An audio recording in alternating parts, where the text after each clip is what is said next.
The first night without Jacob had been the worst. Josie Patterson stared at the ceiling of her small farmhouse, the bed beside her cold and empty, just as it had been for the past 6 months. The Dakota Territory wind howled outside her window, a mournful sound that seemed to echo the hollow feeling in her chest. 1878 had been nothing but cruel to her so far. "I can't do this anymore," she whispered to the darkness, her voice catching on a sob. Sleep evaded her yet again, as it had most nights since the influenza had taken her husband.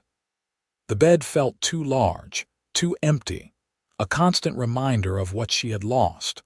Dawn broke across the eastern sky, painting the prairie in hues of pink and gold.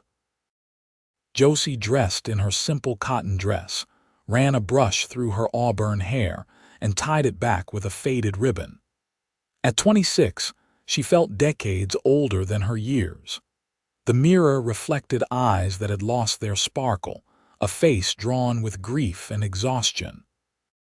The small homestead they had built together now fell entirely to her care. 50 acres of land, a few chickens, 2 milk cows, and a vegetable garden that needed more attention than she could give. Jacob had been everything to her since she was 18, husband, partner, friend. Now she was alone, with a mortgage payment due to the bank in Millerville in just 3 weeks. Josie stepped outside to begin her morning chores. The April air held a lingering chill, but spring was making its presence known. Wildflowers dotted the prairie, and the cottonwood trees along the creek were budding. Life continuing, whether she was ready or not. As she fed the chickens, a distant rumble of thunder caused her to look up. Dark clouds gathered on the western horizon, promising a spring storm. Josie sighed heavily. The roof had been leaking for weeks, and Jacob had meant to fix it before he fell ill. Another task she wasn't sure she could manage alone. By afternoon, the storm arrived with a fury. Rain pounded against the walls of the small farmhouse, finding every weakness in the aging roof. Josie placed buckets and pots throughout the house, catching the persistent drips. Water trickled down the wall near the stove, threatening the small supply of firewood she'd managed to bring in. "Just hold together," she pleaded with the house, as if it could hear her desperation. The storm raged through the night, and Josie barely slept, moving containers as new leaks appeared. By morning, exhaustion had settled deep in her bones. The rain had stopped, but the damage was evident. Water pooled on the wooden floor, and dark stains spread across the ceiling. Josie knew she needed help, but pride kept her from asking. The nearest neighbor was 5 miles away, and they had their own troubles. The settlement of Millerville was 15 miles south, too far to travel and return in a day with her old mare. 3 days later, as Josie attempted to hang laundry on the line despite the threatening clouds, she noticed a rider approaching from the east. She shaded her eyes against the sun, her heart beating a little faster. Visitors were rare this far out. As the rider drew closer, she could see it was a man on a chestnut gelding. He sat tall in the saddle, his broad shoulders and straight back suggesting confidence and strength. The stranger wore a weathered brown hat pulled low against the sun, and his duster bore the dust of the trail. Josie smoothed her apron nervously, suddenly aware of her unkempt appearance. She hadn't bothered much with how she looked since Jacob died. The rider stopped a respectful distance from the house and removed his hat. "Good afternoon, madam," he called, his voice deep and clear. "Name's Hank Jensen. I was passing through and noticed your roof looks to be in a bad way after that storm." Josie lifted her chin slightly. "I'm managing just fine, Mr. Jensen." His blue eyes held her steadily, and she noticed the crinkles at the corners that suggested he smiled often. "No doubt you are, madam, but that roof won't last another good rain." He gestured toward the sagging corner where water damage was visible even from the ground. I'm handy with repairs. I'd be willing to take a look if you'd allow it. Suspicion flared in Josie. Strangers didn't offer help without wanting something in return. What would you want in payment? I don't have much to spare. Hank Jensen dismounted, keeping a respectful distance. He stood well over 6 feet, his frame solid but lean. His face was tanned from the sun, with a strong jaw shadowed with stubble. A meal would be payment enough. Been riding for days, and trail cooking leaves much to be desired. Josie hesitated. She'd been raised to be cautious, especially of drifters, but there was something about his straightforward manner that seemed genuine, and the roof desperately needed repair before the next rainfall. I can offer you a meal, she finally agreed, but I'll need to see you're capable before I agree to the roof. A smile creased his weathered face. Fair enough. Got any small repairs I might tackle to prove my worth? Josie pointed to the broken porch step. That's been loose for months. If you can fix that, we can discuss the roof. Hank nodded and returned to his horse, retrieving a worn leather tool roll from his saddlebag. Within minutes, he had the step dismantled, examined the broken support, and began reshaping a replacement piece from scraps of wood he found near the woodpile. Josie tried not to stare as he worked. His hands were large but moved with surprising dexterity. He hummed softly as he measured and cut, a tune she didn't recognize. There was an efficiency to his movements that spoke of years of practical experience.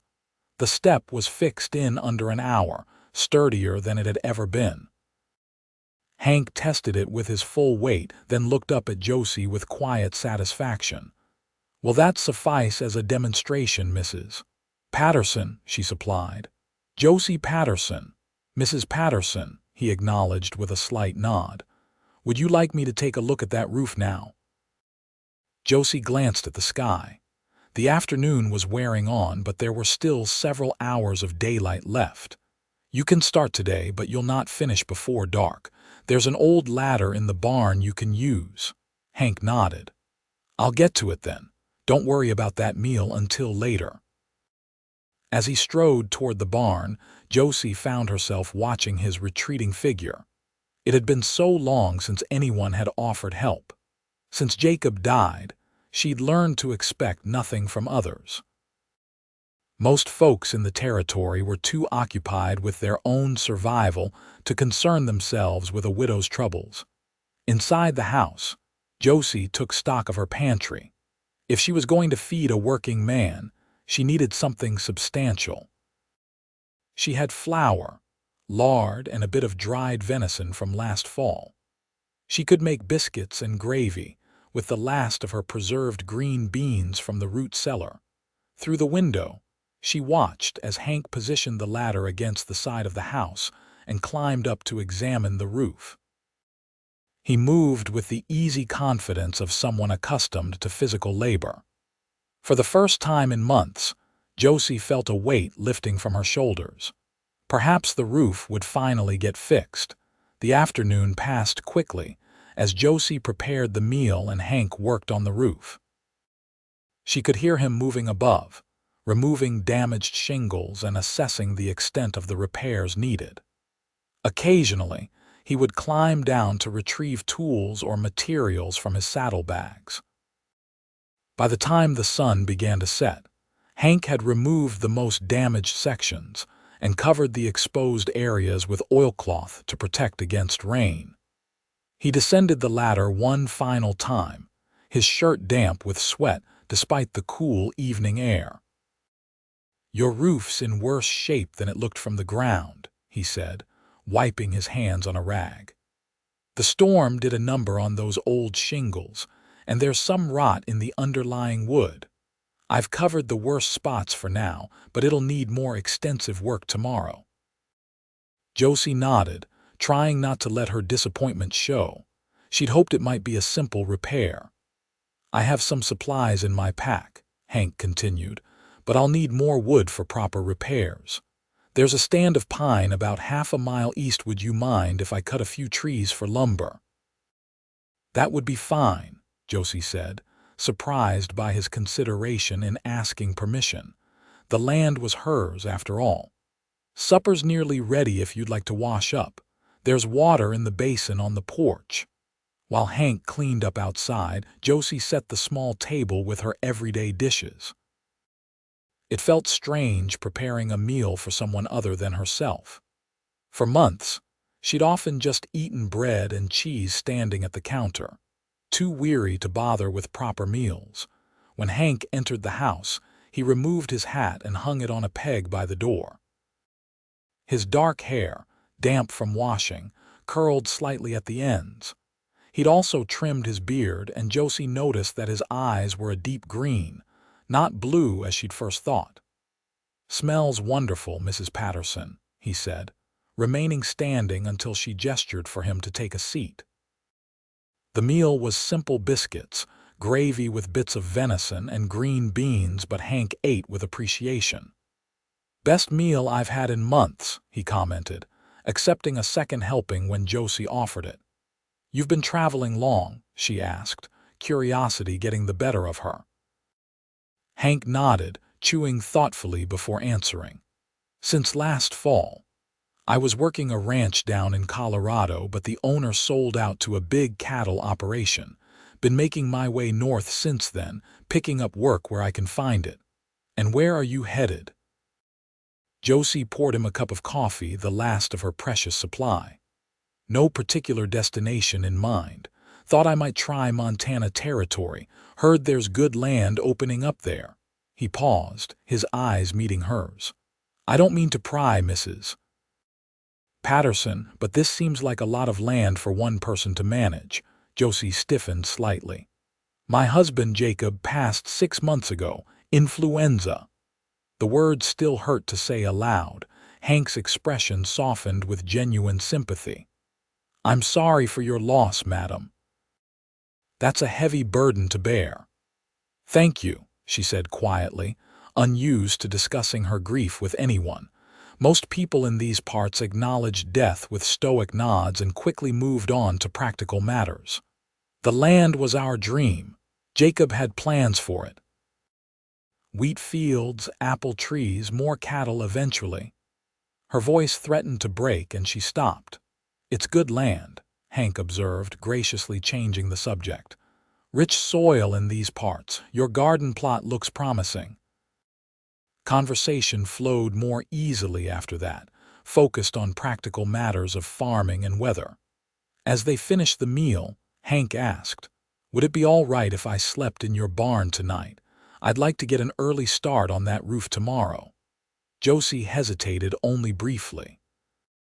Having a stranger stay on her property went against her usual caution, but the man had worked hard and seemed honest. "That would be fine. There's clean straw in the loft." "Much obliged." Hank stood and carried his dishes to the wash basin. "I'll be out at first light." After he left for the barn, Josie found herself moving around the kitchen with more energy than she'd felt in months. The house seemed less empty somehow, knowing someone else was nearby. She tried not to examine that feeling too closely as she prepared for bed. That night, though the empty space beside her remained, Josie fell asleep more easily than she had in a long time. The sound of hammering woke her at dawn. For a disoriented moment, Josie thought Jacob had returned before reality crashed back. She dressed quickly and went outside to find Hank already on the roof, working steadily in the early morning light. "Good morning," he called down when he noticed her. "Hope I didn't wake you too early." "Not at all," Josie replied, shading her eyes to look up at him. "I'll make breakfast." The day established a pattern that would continue through the week. Hank worked on the roof from dawn until dusk, stopping only for meals, which grew more substantial as Josie found herself inspired to cook properly again. He was as good as his word about the lumber, spending one afternoon felling trees, and another sawing them into usable planks with a crosscut saw he produced from his pack. On the third day, Josie returned from gathering eggs to find a freshly baked loaf of bread cooling on the table. The kitchen was clean, with no sign of the mess that bread-making usually created. "You baked this?" she asked when Hank came in for the midday meal. He nodded, a hint of color rising in his tanned cheeks. "Hope you don't mind me using your kitchen. Saw you were running low on bread, and I learned to bake in a logging camp years back." Thank you." Josie was genuinely touched by the thoughtfulness. The bread, when they tried it, was surprisingly good, crusty on the outside, soft within. By the 5th day, the roof was nearly complete. Hank had replaced all the damaged shingles and reinforced the structure beneath. The house felt solid again, and Josie no longer worried about the next rainfall. That evening, as they sat on the porch after supper, watching the sunset paint the prairie in gold and crimson, Josie found herself reluctant to see the repairs end. Hank's presence had brought life back to the homestead in ways she hadn't expected. "Roof should be finished tomorrow," Hank said, breaking the comfortable silence. "One more section to reinforce, then it'll be sound for years to come." Josie nodded, trying to mask her disappointment. "You've done fine work. I can't thank you enough." "Been my pleasure, Mrs. Patterson." Hank's voice was quiet in the gathering dusk. "It's good to feel useful. Please call me Josie," she said impulsively. After all this time, it seemed strange to stand on formality. He smiled, the expression warming his features. "Josie, then, and I'm Hank." They sat in companionable silence until the first stars appeared. When Josie finally rose to go inside, she turned to find Hank watching her with an expression she couldn't quite decipher. "Something on your mind?" she asked. He hesitated, then spoke carefully. "I noticed your east field hasn't been planted yet. Spring's moving on, and it'll be too late soon if you mean to get a crop in." The reminder stung, though she knew he meant no criticism. "I know, I just haven't had the strength to manage it all." The admission cost her pride, but it was the truth. Hank nodded thoughtfully. "I could help before I move on. I'm good with a plow, and that old mare of yours seems steady enough." Josie felt a flutter of hope mingled with wariness. "That's very generous, but I couldn't ask for more of your time without proper payment." "Room and board is payment enough for now," he said simply. "And I've nowhere pressing to be." She studied him in the fading light, trying to understand his motivation. "Why would you do that for a stranger?" Hank's gaze was steady. "Because it's needed. And because I know what it is to face more than you can handle alone." There was a story there, Josie sensed, but she didn't press. After a moment's consideration, she nodded. "All right, if you're willing to stay on a while, I'd welcome the help with planting." The next morning brought a gentle spring rain, the first test of the new roof. Josie moved through the house, checking for leaks out of habit, but found none. The repair had held perfectly. When the rain cleared by midday, Hank suggested they inspect the east field to plan for planting. Walking the land with him felt strangely natural, as if they'd done it many times before. Hank knew farming that much was clear from his observations about soil and drainage. He didn't talk excessively, but when he spoke, his comments were thoughtful and practical. "Good wheat land," he remarked, crumbling a handful of soil between his fingers. "Could get a decent crop this year, even with the late start if the weather holds." Over the next few weeks, a rhythm developed between them. Mornings began with a shared breakfast, followed by work in the fields.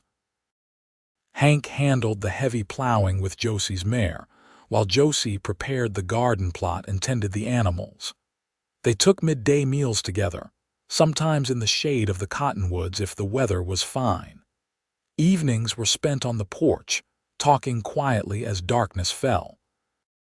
Hank revealed little about his past, though he was full of stories about places he'd been: cattle drives in Texas, mining camps in Colorado, logging operations in Michigan.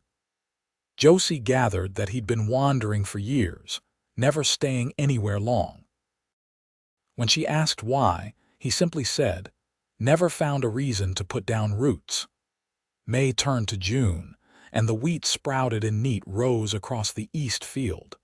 The garden flourished under their combined care, promising vegetables for the coming months.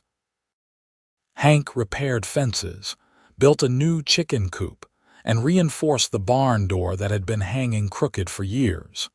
Each morning, Josie woke to find fresh bread on the table, baked by Hank before he headed out to the fields. It became a symbol of their unspoken arrangement, his contribution to their shared household. One evening, as they sat shelling peas on the porch, Josie found the courage to ask what had been on her mind for days. "Will you stay through harvest?" Hank's hands paused briefly, then resumed their steady rhythm. "If you'd like me to."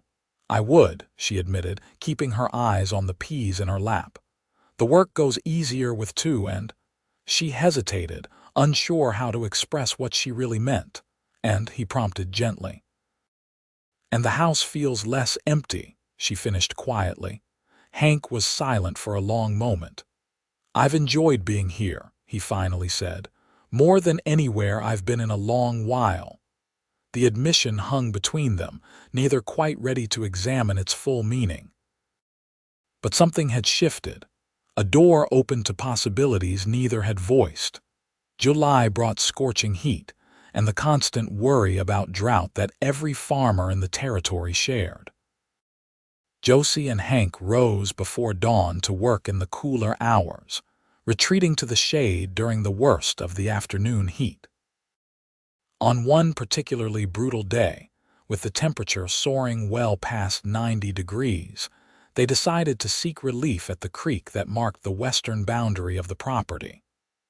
The water was low due to the dry spell, but a few deep pools remained beneath the cottonwoods.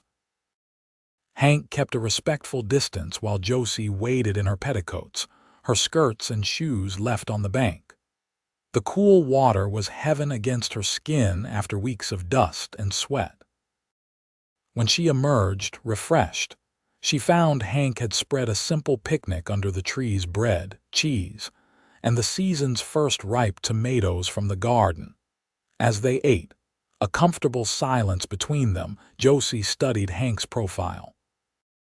In the dappled sunlight filtering through the leaves, she noticed the silver threading through his dark hair at the temples, the fine lines around his eyes that deepened when he smiled.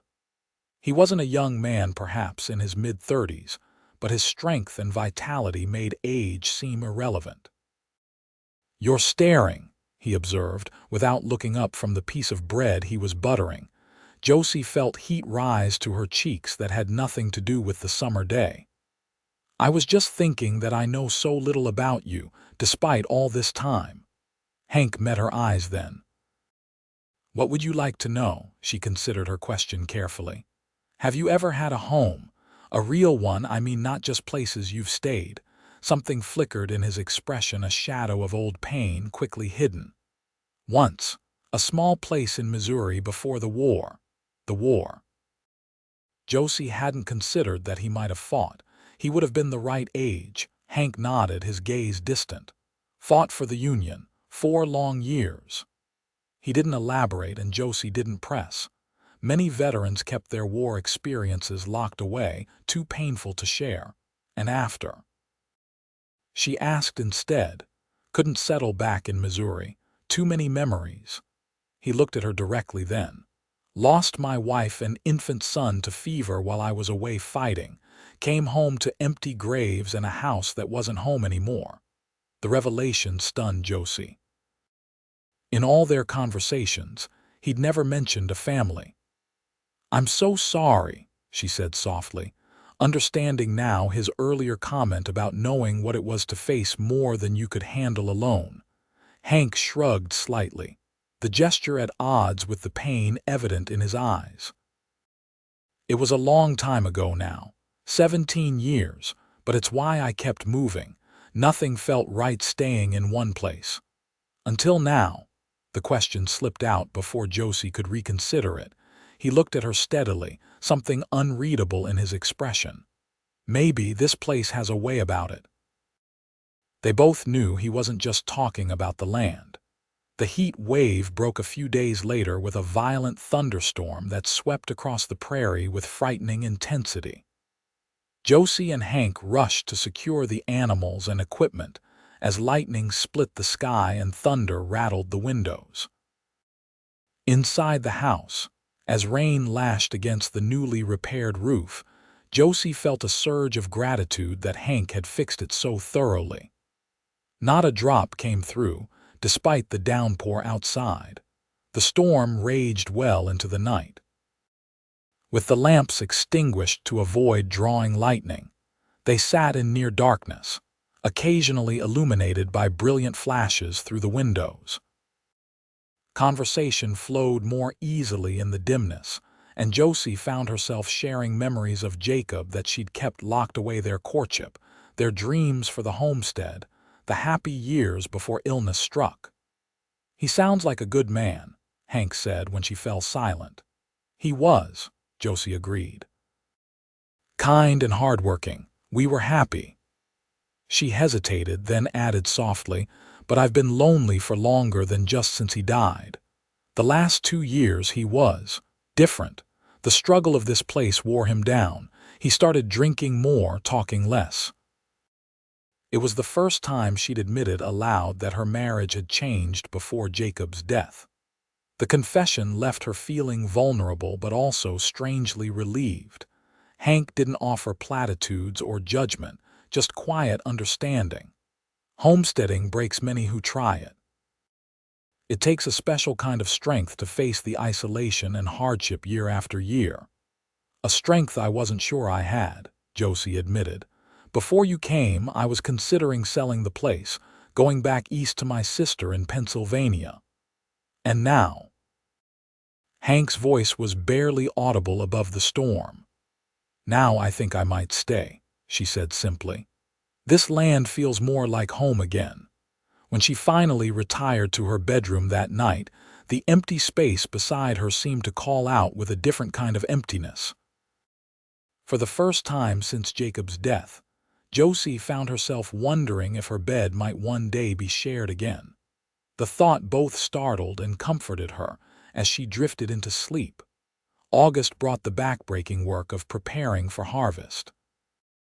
The wheat field, though smaller than in years past, promised a decent yield. Josie and Hank worked side by side, their movements falling into natural harmony born of months of shared labor.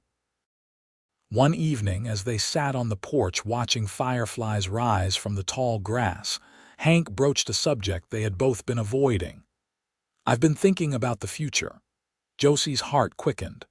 "Oh, winter will be here before we know it," he continued, his voice carefully neutral. "I should decide whether to move on before the snow." Disappointment washed over her, though she tried not to show it. "Of course, you've stayed much longer than either of us expected." Hank turned to face her, his expression serious in the fading light. "That's not what I'm saying, Josie. I'm asking in my clumsy way if you'd want me to stay. Not just as a hired hand, as something more." The directness of his question took her breath away. In the months they'd spent together, their growing attachment had remained unspoken, a current running beneath their daily interactions. "I don't expect to replace Jacob," Hank continued when she remained silent. "I know that's not possible, but I care for you, Josie, more than I thought I could care for anyone again." Josie's hands trembled slightly in her lap. "It's too soon," she whispered, though whether she was trying to convince him or herself, she wasn't certain. Hank nodded, accepting her hesitation without argument. "I understand. Just know the offer stands. I'll stay as long as you need me in whatever capacity you're comfortable with." The conversation should have created awkwardness between them, but somehow it did the opposite. Having their feelings acknowledged, even if not fully resolved, brought a new honesty to their interactions. September arrived with the wheat harvest, an all-consuming task that left little time for reflection. They rose before dawn and worked until they could barely stand, cutting, binding, and stacking the golden sheaves. Josie's hands grew calloused, her skin tanned by the late summer sun. She found strength in her body she hadn't known she possessed. Hank never complained about the grueling pace, though Josie sometimes caught him rubbing his shoulder when he thought she wasn't looking an old war injury. She suspected, though he never mentioned it. His quiet endurance only deepened her admiration. By mid-September, the harvest was safely stored, and Josie made the journey to Millerville to sell a portion of the wheat. The money would be enough to pay the mortgage and see them through the winter with some to spare. For the first time in more than a year, financial worry didn't gnaw at her constantly. The trip to town brought another realization. As Josie drove the wagon back toward the homestead, her purchases secured in the back, she found herself eager to return not just to the land, but to Hank. She missed his steady presence, his quiet humor, the way he seemed to understand what she needed without her having to ask. It was nearly sunset when she arrived home. Hank came out to help unload the wagon, his face breaking into a warm smile at the sight of her. "Welcome back," he said, lifting a heavy sack of flour with ease. "House has been too quiet without you." That evening, after they'd shared the town news over supper, Josie gathered her courage. "I've been thinking about what you said, about staying." Hank set down his coffee cup, giving her his full attention. "I'd like you to stay, Hank." Josie met his eyes steadily. "Not as a hired hand, as a partner, in all things if you're still willing." The hope that bloomed in his expression made him look years younger. "Are you certain?" Josie nodded. "Life is uncertain enough. The one thing I am sure of is that I'm happier with you here than I ever thought I could be again. I'm not looking to replace what I had with Jacob. This is something new, something different." "It is that," Hank agreed softly. He reached across the table, his hand covering hers. His palm was warm, calloused from months of work.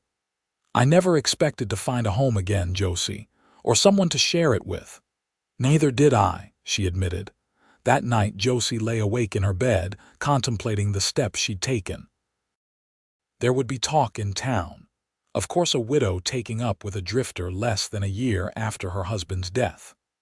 But out here, 15 miles from the nearest neighbor, other people's opinions seemed less important than they once had. The next morning, she woke to the now familiar scent of fresh bread. But this time, instead of finding it on the table, she found Hank in the kitchen, kneading dough with practiced movements. He looked up as she entered, a question in his eyes that had nothing to do with bread. Josie crossed the room slowly, stopping before him. "Good morning," she said softly.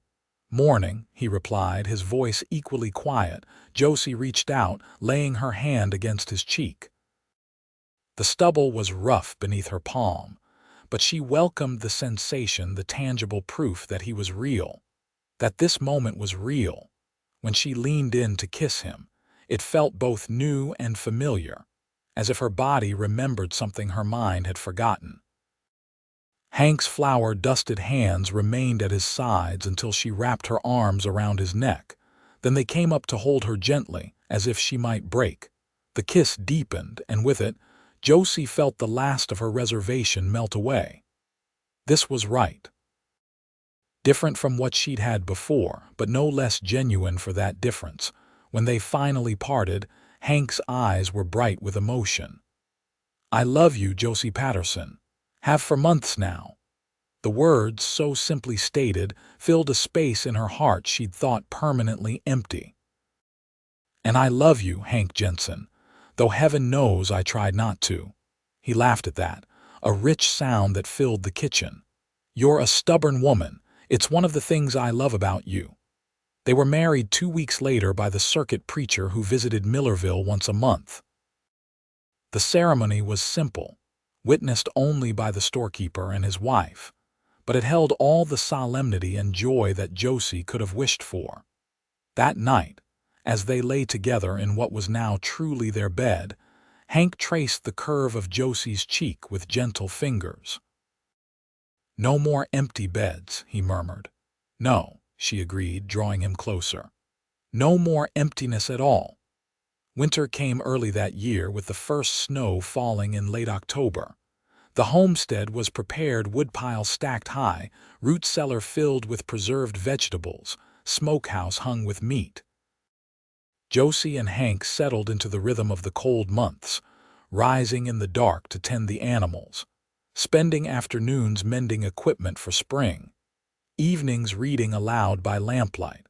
On Christmas Eve, as they sat before the fire, Hank presented Josie with a small wooden box he'd carved himself.